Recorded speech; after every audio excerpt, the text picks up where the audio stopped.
All right, our post-game show now wrapping up our basketball season as Auburn's season, the last team standing in our viewing area, comes to an end. 79-73, Florida beats them in what was a different second half than we saw in the first half. Jim Dunaway in Birmingham, Taylor Corn there at the Alamo Dome outside in San Antonio. Our coverage brought to you by our friends at Culver's. Welcome to delicious, fantastic, fantastic food all the time. Don't forget the custards. Put whatever you want in there. All the great locations, including the two closest to our station, just off 280 and just off Highway 150 near the Hoover Met. The great folks at Culver's.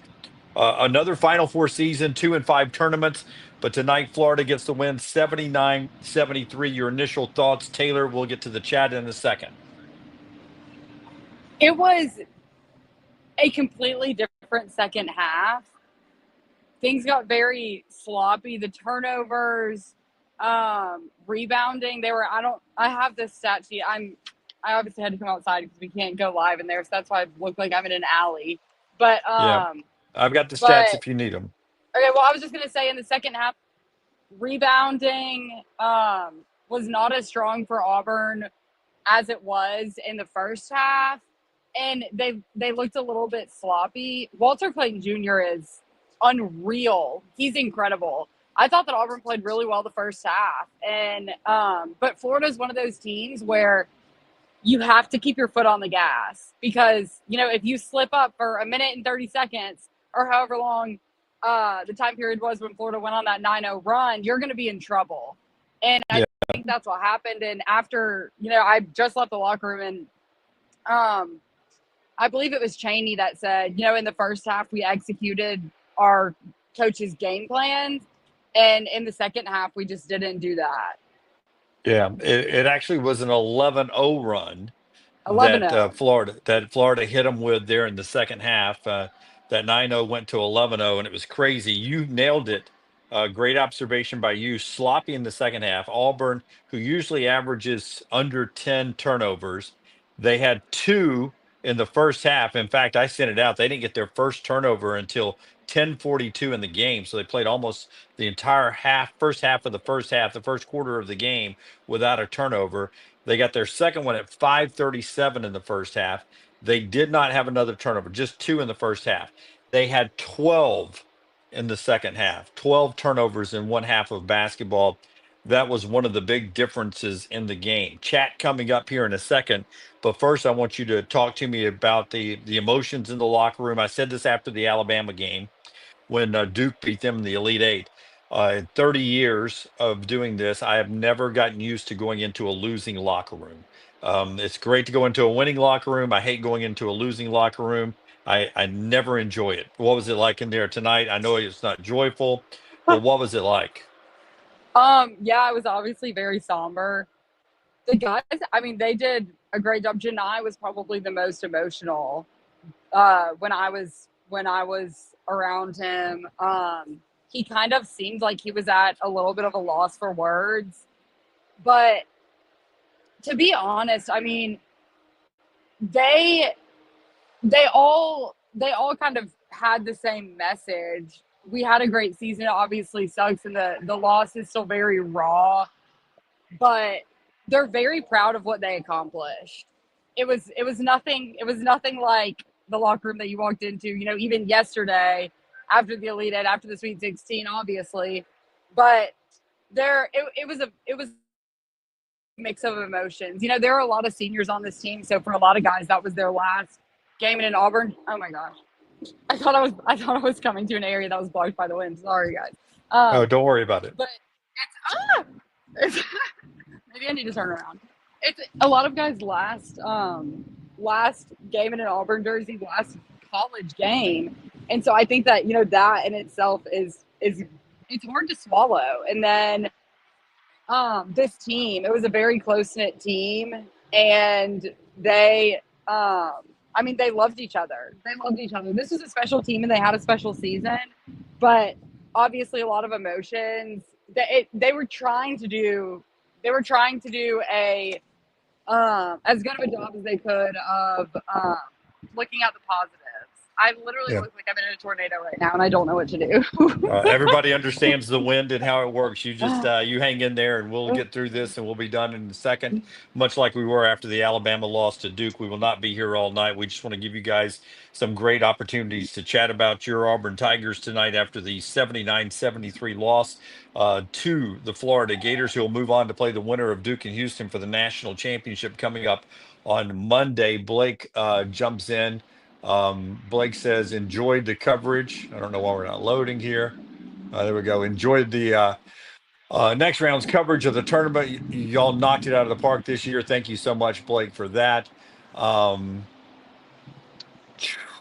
Jimmy It's been so fun. says, yeah, Jimmy says, I think many would say this was Auburn's best team in school history. This team beats 2019 by 20, but Florida just too good, and Clayton Jr. may be one of the best in the SEC ever. I will say this, an amazing stat here from Jeff Borzello and the folks at ESPN Stats. Walter Clayton Jr. is the first guy in the NCAA tournament to go 30 or more points in the Elite Eight and the Final Four semifinals since 1979 Larry Bird. So nobody's gone 30 plus in the Elite Eight and semifinals back to back since Larry Bird did it in 1979. And for those that remember that team, he was a one-man show. They had nobody else. So interesting. Matthew, Clayton was certainly the best tonight Auburn represented in that first half, T, and I'll get back to you with comments here. Auburn had 26 points in the paint in the first half. 26 of their 46 came in the paint. In the second half, they had just 8 points in the paint. Johni Broome in the first half had 12 points. He didn't score after the 15-12 mark of the second half. He ended up with 15 points. He scored 3 in the second half. What happened? What happened to Johni Broome in the second half, in your opinion, sitting there? A number of the players were asked that in the locker room, and no one seemed to be able to answer the question, really. It was just kind of, I don't know. They were left a little bit speechless, and they weren't necessarily asked about Johni specifically, but Johni was having success in the first half. I don't know if it was, and I'm not trying to play the blame game on an injury, but I don't know if it was because he was getting, they were playing physical. It was a physical game. So I don't know if it was partially, his elbow, his D ankle, whatever the heck he hurt in the Elite Eight game. I don't know if that was starting to bother him a little more, but Auburn couldn't buy a bucket I think it was 8-9 minutes into the second half, and Auburn had scored like 12 points, and nothing was falling. Yeah, they had just 8. This may surprise you if you haven't heard this yet. They had just 8 field goals in the second half. Yeah, That was it. I think it was a combination of sloppy plays. It was being a little bit careless with the ball. It was obviously the turnovers, rebounding. They did not have a strong second half rebounding. It was a combination of things. I don't think that there's one thing that you can really, point your finger to. But it looked like a different team in the second half. John said, love these podcasts. Thanks for the coverage and the entertainment. Josh says, historic season, legendary coverage. You guys are you're going to make me cry here. All so nice. It's been incredible. It's been so much fun. And that's it's bittersweet. And I know that you always get emotional when things end as well. But I think it's partially what you said is making it to the Final Four in itself is an accomplishment. I think this one hurts a lot like the 2019 run did because you were in the game. You had opportunities to win the game, and they couldn't put 40 minutes together tonight. I saw a comment earlier that I want to touch on before I forget. I can't remember who it was, but someone asked how Tahad was in the locker room, and Tahad was, he basically said that it was the best year of his life. He said he wouldn't change anything about it.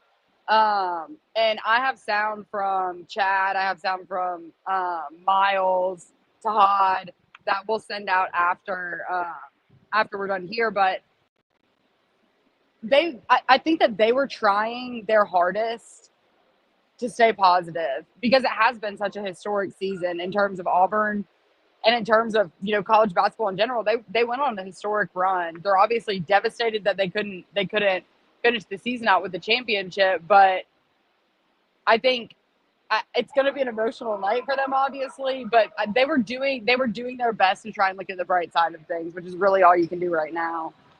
Dave, very nice with his comments about our coverage this year. Even old Zach, who gives you a hard time, and he drops in and says, "Just dropped in to say the coverage all year was great. Thanks, Jim and Little T, for the basketball coverage." So Alabama fan Zach dropping by just to say that tonight. We appreciate him so much. Steve says next season may be a long one, though. You got to give the guys time to rebuild the roster. I mean, we're seeing it already in Tuscaloosa with some people coming back, but also the portals at work. Auburn's already got the big guy from UCF coming in who averaged, I think, 18 plus in Big 12 play. He was UCF, one of the best scorers in the Big 12. So, don't throw away the season just because we're going to have new names in both places. Don't write us off from Indianapolis April 4th and 6th next year. By the way, that's where it is, Indianapolis, if you haven't looked ahead yet. So um, that's what I'm looking forward to. Maybe next year getting another team there. Incredible season, Tiger fans. Jay Bake says, thanks for stopping in. Gators just never let Tahad get going, says Will. I mean, that's a true statement there. Tahad ends up, I think, with 7 points tonight. They really did. They guarded Broome 101, and he got his in the first half. But they were afraid to double team him, T, because they were afraid Auburn's 3-point shooters would get going. And listen, on this podcast, we have loved on Chad Baker Mazzara, and we have criticized Chad Baker Mazzara tonight with torn ligaments in his thumb, according to Tracy Wolfson's reporting. He led Auburn in scoring with 18 points, and he hit some clutch 3-point buckets. Yeah, and that's hard. And I think that's kind of what I was expecting from both he and Johni, knowing that they were both going into the game injured. It's when you get to this point in the season, you're not saving yourself for anything else. It's win or go home. And you have adrenaline. This is the biggest stage that you can play on in college basketball. And, I'm sure his mentality going into the game was, I can deal with my thumb later. I need to help my team win this game. And I mean, I thought that he had a good game. I thought that he hit some big time shots.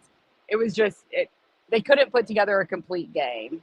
But Florida's a great team. Florida's a great team. That's right. That's right. They're playing for a national championship. I'm sad this is the last basketball show, says Robert. Auburn beat themselves more than Florida beat them. I will say this. I thought Miles Kelly on Clayton for periods of the game was really good defensively. But that kid hit some tough shots. And in the second half, the other Florida players started to help him out a little bit.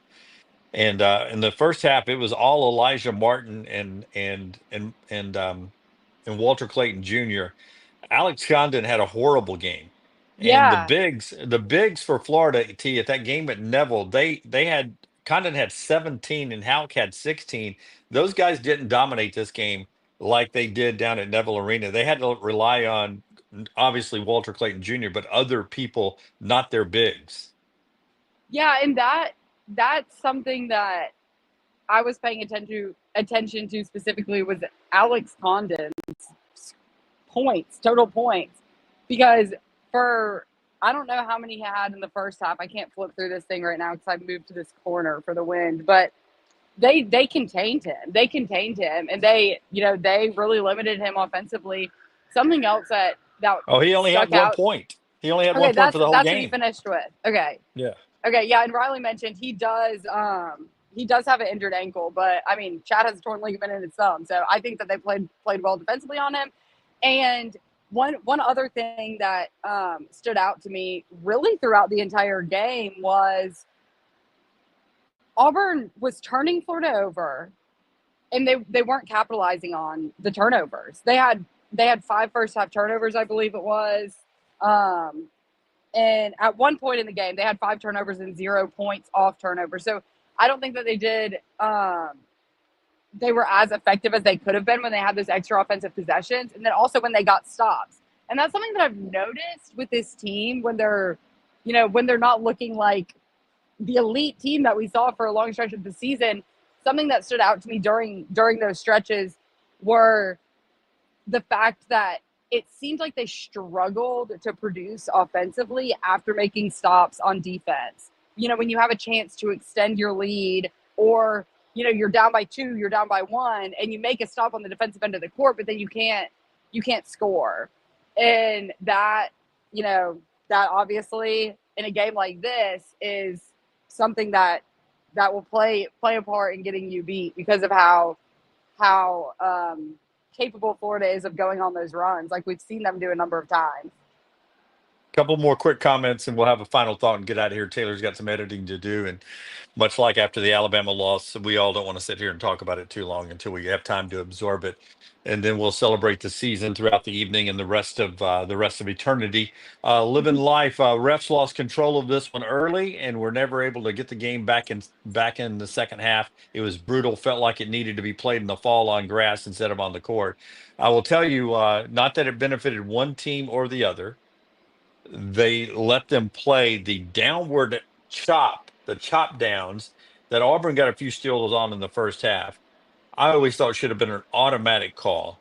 And in the second half, Florida started doing it too. And you just can't play. You can't play basketball when people are able to chop the ball out of your hands by just whacking you on the arms. And again, didn't benefit either one more than the other, because both teams did it. But I thought it was I didn't like the way the game was officiated. And again, it didn't. I don't think it had changed the outcome of the game, but it was such a fun game to watch in the first half, and such a brutal game to watch. I was going to tweet at halftime, like, what a fun basketball game. And then the second half, it got so much more physical and so many non-calls that the enjoyment level of the actual game wasn't as good anymore. All right. We appreciate your comments as always. We appreciate our friends at Culver's. Some final thoughts on the season here. I'll say this before I give you the last word. I wonder how Bruce Pearl, when he goes back and watches this, how he will feel about this game, because it's 46-38 at the half. His team is up.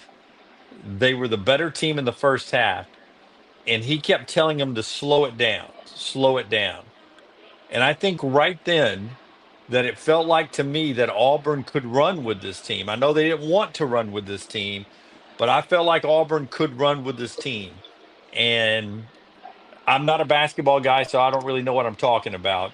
But I've interviewed and talked to a lot of coaches over time who had elite teams that came up just a tad short of winning something big, and they've always second guessed themselves on whether or not they should have done this or that. I wonder if Bruce would, in the second half, would have let his guys run a little bit and not slow it down to the pace they wanted to play. Just wondering if Bruce will ever say, man, I should have let my big dogs go and run and get some fast break points. Auburn barely had any fast break points. Neither did Florida. It wasn't a fast break game. But I thought there was a moment in the game that that Auburn was every bit as fast and could have run with Florida all night long. But didn't happen that way. So that's my final thought. I wonder if Bruce will ever second guess himself after this great season. What about you, Taylor? Final thought. I'm sure he will. I feel like any game you lose, you're gonna over evaluate and probably overthink every little decision you made, especially because we all, this team is capable of winning that game. And so I'm sure that he's gonna, I believe I saw a quote sent out from the press conference saying something about, if these guys had a better coach, basically putting the blame on himself. But I mean, it was an incredible season. I was really impressed with the way that the guys were handling it in the locker room. They were obviously all very upset, but it's hard. I cannot imagine playing a game of that magnitude on that stage. There is so much on the line. You get 15 minutes after the game to gather your thoughts, and then you have 30 people shoving microphones and cameras in your faces, which is not, I would probably lose it. I would probably lose my mind. So I was very impressed with the way that they handled it in the locker room. I think that obviously sucks. Obviously it's really hard, but Um, but I mean, focus on, you can't do anything about it now, so focus on the bright parts of the season. I mean, this team was incredible. This team was so fun to watch. They broke a number of Auburn records. And I mean, it was an electric team. It was an electric team. They were very close knit. They had fun playing together, and I mean, it was such a fun season. It was such a fun season. They were such a fun team to cover. A lot of big personalities. Yep. Yep. All right. So what a year. What a basketball season. Thank you guys for the basketball show, because without you guys, we wouldn't have done it. We wouldn't have had it. So technically it was our first year, but we sort of started it last year. So hopefully if Taylor and I are still somewhere in the same vicinity this time next year and working together, maybe we'll do the basketball show again next year. And I'll try to work on her over the next few weeks to maybe we'll do a football show. Maybe we'll do the Yeah. football show. What do you Yeah, let's think? do it all. Let's do it all. Yeah. It's been so Yeah. fun. It's been the Yeah. highs, the lows. I mean, Yeah. I like the it, dynamic. I like this dynamic. So maybe we'll do the football show too. yeah. Hey, why not? Why not? Yeah. And that's something to consider. Maybe once in a while over the summer and early fall, we drop in and do a basketball show and do some updates on basketball. You never know. Never know what we'll Yeah. do. So what do? You Yeah. set your alerts. Set your Yeah. alerts. You That's never know what what you we're gonna do. do. That's what you That's what do. you do. It may be July 4th, and we may be like, hey, we're going to do a basketball show here today on July That's 4th. So you don't right. know. Set the alerts. All right, Taylor, bottom of my heart. It's been fun. I know you've enjoyed it. Enjoy your night in San Antonio, and tell everybody that I know in the Auburn family when you see them that I appreciate them letting me cover them this year. That's the I basketball will. show brought to you by our friends at Culver's. Thank you, everybody, for being a part of the great season.